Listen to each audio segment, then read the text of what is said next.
তাৰপিছত এনে জোতাবিলাক চপ্পলবিলাক ব্ৰেণ্ড পাব যেনিবা একোলাইট বাটা ইফালে কেম্পাছ একশ্যন প্লাছ এনেকৈ আৰু বহুত ধৰণৰ ব্ৰেণ্ড পাব আৰু এইফালে এব্ৰছ জোতাবিলাকো পাব আৰু নিউ কালেকশ্যনবিলাক পাই থাকিব আপোনালোকে ৰাইজলৈ মোৰ এটাই অনুৰোধ যে সংগমবাসী ৰাইজৰ মোক আঁকোৱালি লোৱাৰ কাৰণে ধন্যবাদ মোক কিমানটো আঁকোৱালি লৈছে বুলি মই আজি নতুন দোকান এখন খুলিব পাৰিছোঁ পুৰণা দোকানৰ পৰা নতুন দোকান আপডেট কৰিব পাৰিছোঁ তেতিয়া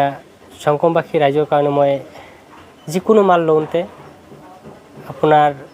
পূজাৰ কাৰণেতো আছে এনে 10% অফাৰ ধৰক এনি টাইম মই চাই চিন্তি কিবা এটা হ'লেও ডিছকাউণ্ট কৰি দিমেই মানে